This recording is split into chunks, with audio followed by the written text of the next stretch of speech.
na buhay na patunay na talagang natulungan ng ating company na makapag-for good, natulungan ng ating community na makasama yung pamilya na hindi na mag-iisip, di ba? Dati, di ba? Mag-iisip ka talaga, babalik ka pa ba sa ibang bansa? Diba? So, buti na lang at napresentahan ako ng napakagandang negosyo natin.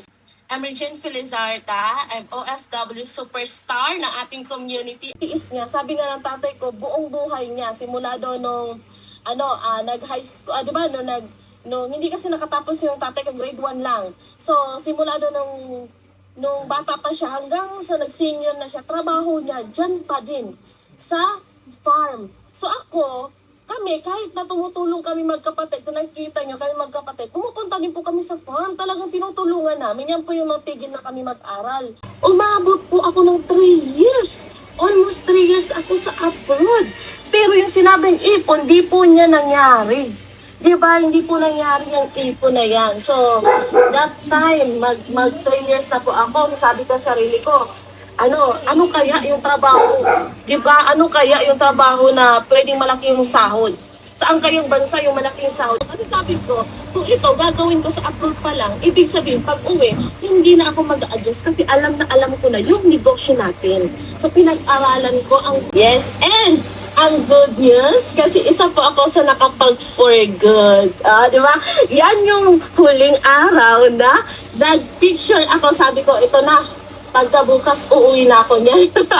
Mapangarap kasi isipin mo, pagpadala na lang sa pamilya. Pero pag for good natin, and nakakatuwa kasi bago lang din, pero ito, tinutulungan ka nila na paangat ng paangat. Hindi lang isa, dalawa, tatlo yung mentor mo dito, kundi madaming mentor. So, alam nyo ba, sabi ng mentor ko dati, meron akong kwento dito. Meron akong kwento sa inyo, sa first car ko na yan. Sabi ng mentor ko dati, sabi niya, Regine, alam mo, ang ganda-ganda mo pag magkaroon ka ng sasakyan. Bagay sa'yo. Ginagyan ako ng mentor ko. May nakikita ako ng mga OFW ba na talagang may nakikita ko ng mga nagpo-post sa mga nagbili sila sa car-release ko na. Di ba? Pag-uwi namin, pagbukas car-release ko na. So, di ba sabi ko, nag-a-align talaga yung negosyo sa akin. Nakatuwa kasi talaga hanggang ngayon, ginagawa ko pa rin yung negosyo natin. And yan po yung mga business transaction po natin. Isip ka na, paano yung kumbaga, planuhin mo na yung pag-uwi mo. Ano ba yung mga dapat mong gawin? Di ba? Kailangan ba ito, isa sa tips ko sa inyo, sumali kayo sa opportunity na katulad dito sa online. Kasi alam niyo po ba, pag ito yung ginawa nyo, anytime pwede nyo buksan yung account ninyo, anytime pwede nyo, di ba, pwede kayong mag-VIP, gawin nyo yung negosyo, pwede kayo kumita sa online lang, kahit busy kayo, kahit na 1 to 2 hours lang ang free nyo, kahit patulog kayo sa kanyo gawin yung business, pwede. Di ba? So, yan yung isa sa ginawa ko. So, hindi ko na po pinagkatiwala sa mga relatives kasi ginawa ko na yun dati pero walang nangyari.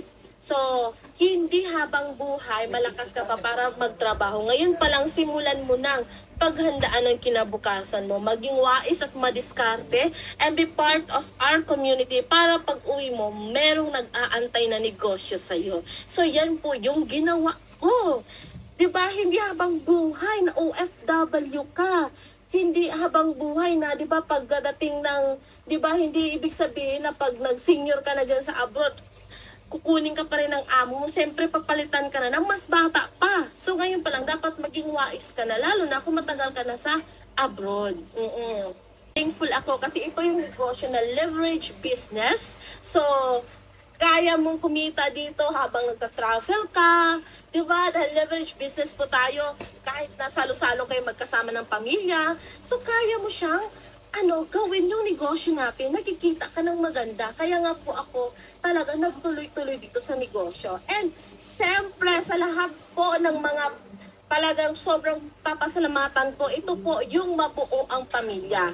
Marami po tayong mga OFW kasi iniwan mo yung anak mo, iniwan mo yung asawa mo, hindi buo yung pamilya mo ngayon. Pero andito kami magkapatid, ilang years, almost 3 years kami hindi nagkita. Siyempre, yung nanay at tatay ko, alam niyo po ba, hindi po ibig sabihin na nasa abroad ka, di ba?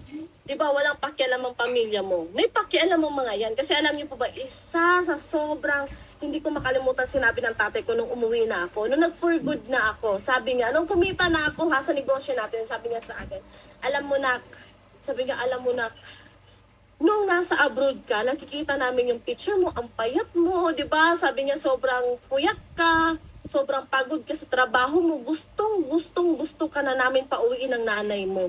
Pero hindi namin magawa, hindi namin masabi sa'yo. Kasi nga, gusto pa namin matanggap yung mga padala mo.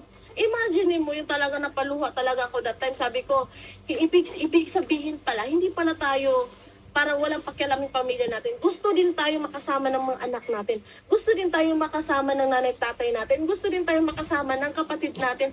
Pero hindi nila masabi-sabi kasi nga, gusto pa nila yung sinasahod mo. Tapos sabi ng tatay ko, buti na lang, inaksyonan mo yan. Kasi nga, kung hindi, nasa abroad ka pa rin ngayon, magtitiis pa rin kami ng nanay mo na kung kailan ka uuwi. So, sobra talaga akong naano sa tatay ko. Sabi ko, ganun pala yun, no? Minsan yung pamilya natin, hindi lang nila nasasabi na gustong-gusto na nila umuwi tayo. Kasi kapag umuwi nga tayo, di ba, wala tayong mapadala sa kanila, magiging tambay tayo. So, talagang hindi nila masabi. And sobrang thankful ako sa desisyon ko. Ako mismo nagpapasalamat ako sa sarili ko kasi ginawa ko, nagdesisyon ako sa sarili ko. And thankful ako kasi nabuti ng pamilya ko. Imagine mo, hindi na po ako kailangan umuwi ng pumunta ng ibang bansa para kumita. Hindi ko na po kailangan iwanan yung magaganda kong anak para kumita. Kasi po, kasama ko na po siya. And isa po yan sa sobrang pinagpapasalamat ko. Alam nyo, hindi po mababayaran yan na magkanong income sa abroad, yung makasama mo yung pamilya mo. Hindi po mababayaran yan na magkanong pera, yung makasama mo, yung mayakap mo yung anak mo, di ba, makasama mo yung mga kapatid mo, maalagaan mo yung nanay tatay mo kasi senior na sila, mabigay mo yung pangangailangan nila na hindi ka nasasaktan. Kasi nga kumikita ka ng maganda. And yan yung masasabi ko sa inyo na yan yung dahilan kung bakit. 'Di ba? Kung bakit ginawa ko tuloy-tuloy yung negosyo. Kasi ngayon po, hindi na po ako nasasaktan. Natutuwa na po ako talaga. Dati nung sa abroad, talaga naiyak talaga ako. Kasi imagine mo, 1 real, 5 reals ang natitira sa akin. Tapos naririnig ko lang sa kanila, thank you. Tapos wala na. 'Di ba? Kasi wala wala nang signal daw ganyan. So dito sa negosyo, kahit anli mo sila tawagan, anli mo sila bisitahin, kahit nandun ka sa probinsya, gaya mo din gawin yung negosyo. And alam ko na gusto mo na din makasama yung pamilya mo.